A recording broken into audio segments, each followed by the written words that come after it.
If you would, if you like to follow along, please turn into Esther chapter 4. Esther chapter 4. Nehemiah followed by Esther in your less recent testament. This book, there are probably, I bet you there are. I bet there are 30 sermons out of this one book. There's so much to learn from Esther. It's one of my favorite books. I had to take, here you go. I had to take a whole semester on Esther, and I'm a poet and don't know it, but I sure do show it. So I did, and it was one of my favorite classes. I loved it because there's so much history tied in with Esther. I mean, if you've seen the movie The 300, where the Spartans fought the Athenians, or the Persians at that time, the Persians. That's contemporary with Esther's time on the earth. And so you've got so much archaeological history, so much that's tied in with it. But you know, Esther points out, in my view, one particular vice that we all have in one way or another, in one level of another, one amount or another, and that is pride. And the funny thing about it, as you take the lesson from a couple of the characters in the book of Esther about pride, is it shows us that pride is something, as C.S. Lewis so rightly says, pride is not something that's happy with just having. It's only happy with having more than somebody else. And there's always this comparison. There's always a competition. Pride is by its very nature competitive. So as we think about pride, let's take a look at Esther chapter 4. I'll begin reading in verse 9. So Hathach returned and related Mordecai's instructions to Esther. Then Esther replied to Hathach with instructions for Mordecai. All of the servants of the king in the people's provinces know that there's only one law applicable to any man or woman who comes uninvited into the king's inner court. That person will be put to death unless the king extends the golden scepter to that person, permitting them to be spared. Now, I have not, Esther is saying, been invited to come to the king for some 30 days. When Esther's reply was conveyed to Mordecai, he answered back saying this to Esther: "Don't imagine that because you are part of the king's household, that you will be the one Jew who will escape what is to come. If you keep quiet at this time, liberation and protection for the Jews will appear from another source, while you and your father's household will perish. It may well be that you have achieved this royal status for such a time as this." Then Esther sent a reply to Mordecai: "Go and assemble all the Jews who are found in the city of Susa and fast on my behalf. Don't eat and don't drink for 3 days and 3 nights. All my female attendants and I will also fast in the same way. Afterward, I will go to the king, even though it violates the law coming uninvited. If I perish, I will perish." So Mordecai set out to do everything that Esther had instructed him to do. There's a backstory here, and I would encourage everybody. Esther is a short book. You can read it in a short period of time. It's an excellent read. I mean, it's really interesting. If you read it almost like you would read a novel, in a sense, because that's kind of what it is. Now, I'm not saying it's fiction. I'm just saying it carries that quality of reading. It's not like Proverbs. It's not like so many other books in the Bible. And the funny thing about Esther is God is not mentioned. Here we've got a book in the Bible. God is the star of the Bible. I mean, nobody could argue differently, I don't think, that God is not the focus of the entire Bible in some way. And here we have Esther, wherein God is not really mentioned. Pretty interesting. But the backstory is you've got a guy named Mordecai. Mordecai is Esther's uncle. She has taken Esther in. Esther's parents have been killed. They're dead. And so Mordecai raises Esther. She's a beautiful Jewish woman to, I would say, young teenagerhood here is most likely how old she is. And when he raises her, he brings her to a place where all of a sudden, because of various machinations within the king's court, Esther becomes part of the king's court. What had happened was Esther's Esther was seen as a beautiful woman by the king's court. When the king sent the eunuch that he had who oversaw his harem. Now you have to, all this stuff gets kind of, it's more morally questionable, let's just put it that way. But Queen Vashti is King Ahasuerus' queen. Now, she's not a queen in the sense of like Elizabeth in England at all. All she is his favorite one in the harem. That's what makes her queen. She has no governmental sway whatsoever. She's not in there looking over laws and things like that. She just, his favorite person in the harem is Vashti. So Ahasuerus has a dinner and invites the nobles from all over Susa, which is the place where Ahasuerus is, and in some translations, Xerxes. Xerxes is the old Persian name for the king. Ahasuerus is the name that's derived from the Hebrew. Same guy. He invites nobles to come to a banquet. Well, what's he going to do? The king always would show off his power by having his favorite from the harem come and dance before the guests.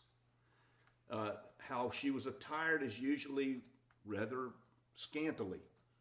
That's what they did. And why did he do this? Because he wanted to impress. He, as the king, said, look at the woman that I have. And so let her dance before all the nobles while they drink and become inebriated.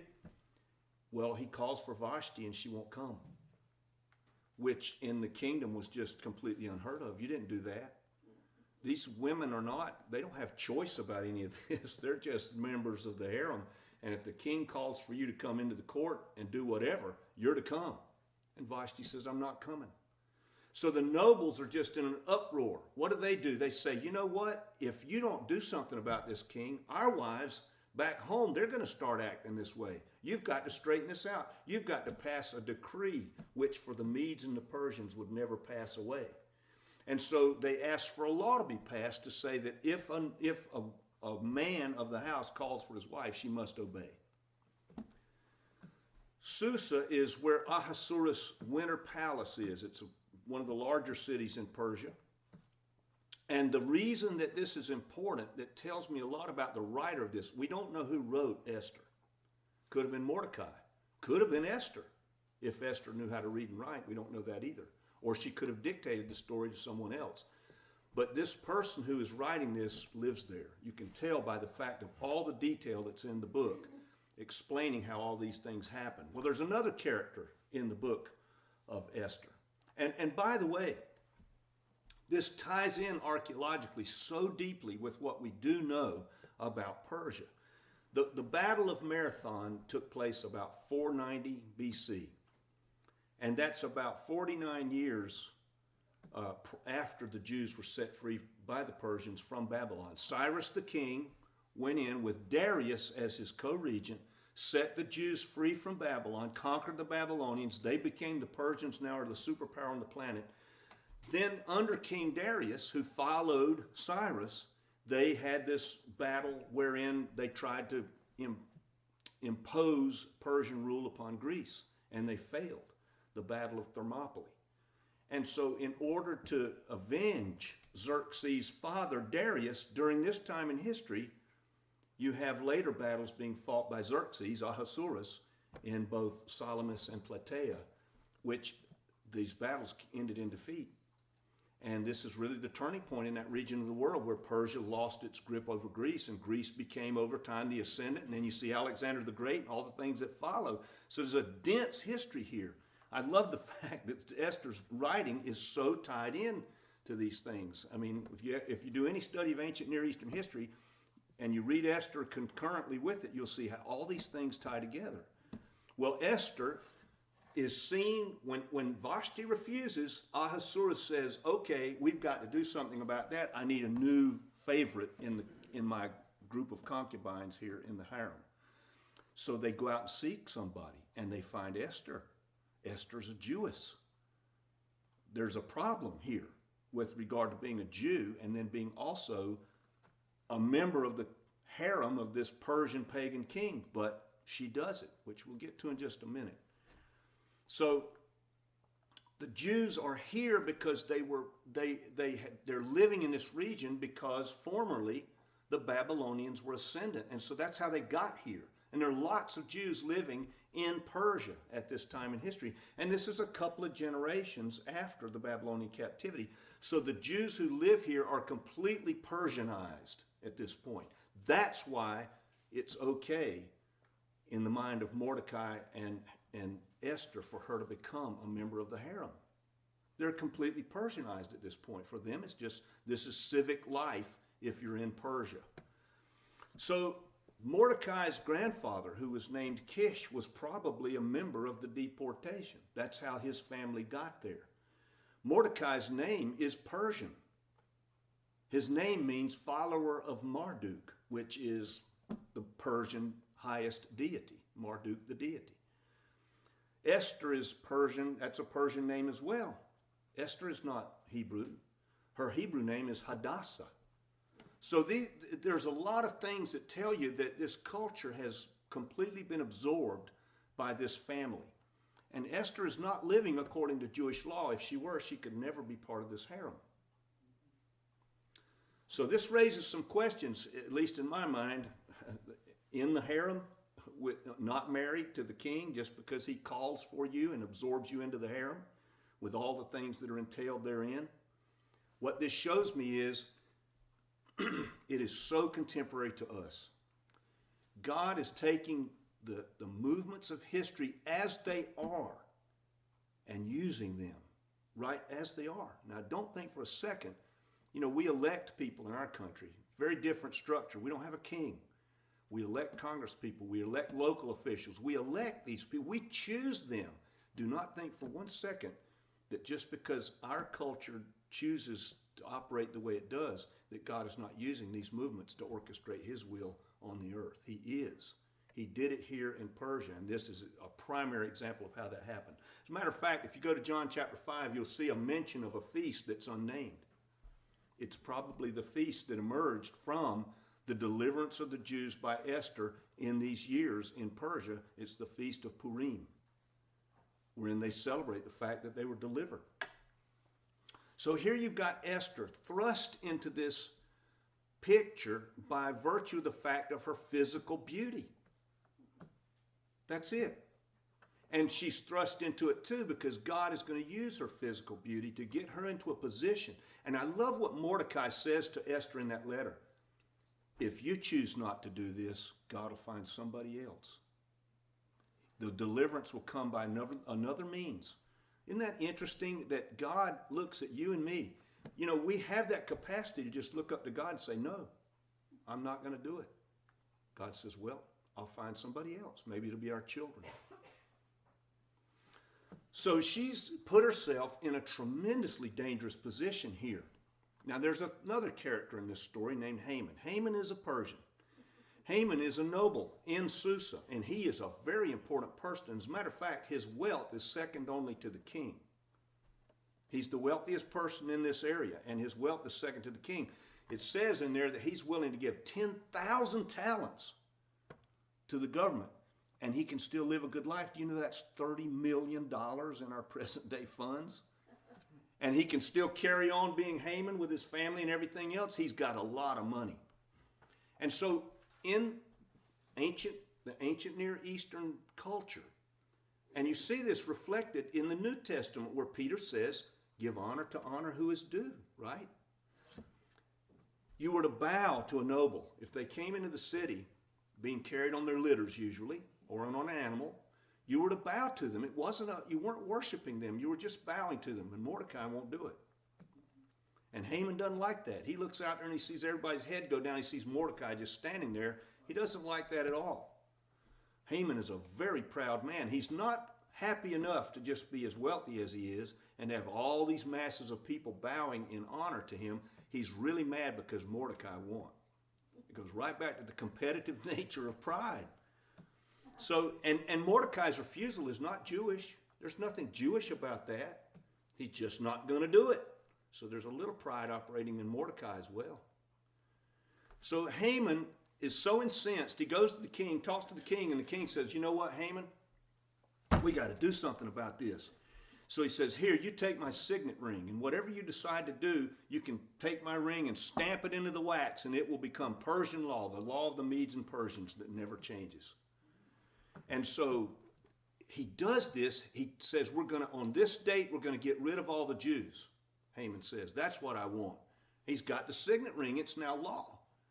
And the whole city of Susa is thrown into an uproar, probably because a lot of these Persians their families have grown up for generations now alongside these Jews. They're friends. And all of a sudden now their friends are going to be wiped out. The Persians had no problem killing people. If you go back and read ancient Near Eastern history with regard to the Persians, if you were an enemy of the state, you were in a lot of trouble. They had some terrible things they would do to you or to me if we were enemies of the state. I mean, they would do I forget what they called this, sheathing, I think it was called, where they take a cut around your ankle and pull all the skin off your feet. You know, just terrible things. I mean, flaying, just awful things. So the Persians were relatively bloodthirsty, but they did believe in the rule of law. And when Haman got that signet ring and said, this is going to be the law, now it's got to be carried out. But this is the beauty of the story, where God intervenes in the most, I don't even know what word to put to it, obtuse, strange way. Ahasuerus goes to bed and he's got insomnia. He's just got insomnia. And he says, calls one of his attendants. I guess if you're the king and you have insomnia, that means nobody else in the palace is going to get to sleep either. So he calls one of the attendants out and says, read to me the record of Ahasuerus. In other words, he wants to hear about all the laws and things that have happened. And that sounds like a good cure for insomnia to me. I mean, to read something like that. And so the guy's reading, and he comes across Mordecai and the fact that Mordecai had saved Ahasuerus from assassination.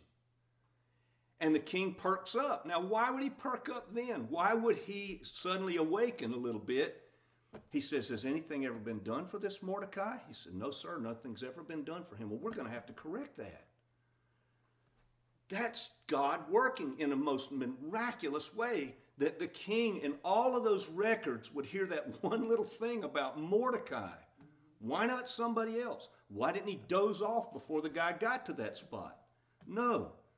And so he hears that, and the whole process of Haman's plot to wipe out the Jews gets completely undone because of that one little moment when the king wakes up and hears the record read about Mordecai.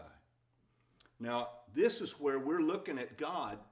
He's not mentioned in the book, but you see him explicitly, implicitly working through these circumstances with common people as they move through their lives. Esther, Mordecai, Haman, the person who read the book of the record to Ahasuerus. Ahasuerus, pagans, all of them, except for Esther and Mordecai.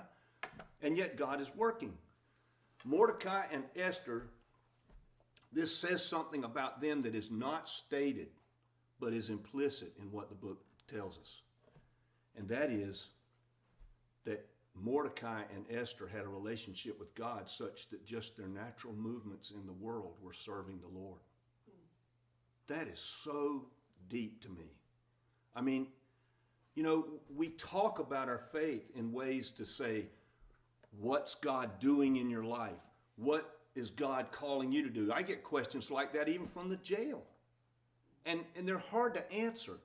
But you know, there's a way to look at it that's so different from answering it or thinking about it in that explicit way, and that's the implicit nature, that if you and I are working at our relationship with God, just communing with him, just spending the time speaking with him, if we have that discipline, that over time, it just becomes natural to us to serve the Lord in that way. We don't think about it. We don't look at people like projects. We're just moving through our lives like Esther, like Mordecai. And maybe for a time such as now, God has you and me doing something that we may not even have awareness of as we do it. That's just such a beautiful thing to me. You know, it's one thing to pray, God, use me. I think that's a good prayer. But it's another to be so close to God in relationship that you can't help it. Everywhere we go and everything we do, somehow God's going to use it. So I would say, what do we want from life? You know, Do we want God to move in us and through us, or do we want to be bystanders? But even if we just want to be a bystander, if we have a close relationship with God, in spite of the fact that we want to be a bystander, God's going to take us and move us and use us. And I bet you that we'll be changed by his use. This is the beauty, I think, for me it is, and maybe I'm alone in this, I don't think I am. The beauty of being in a relationship with God in that companionship is we do not have to stay the same, ever. And God will use us. If we're close to him, it'll be just the same thing as going to the grocery store. It'll be as natural as anything else we do. I know where everybody is today, but if I've said anything about which you've got a question, you want to speak with me after the service, I'll certainly stay here and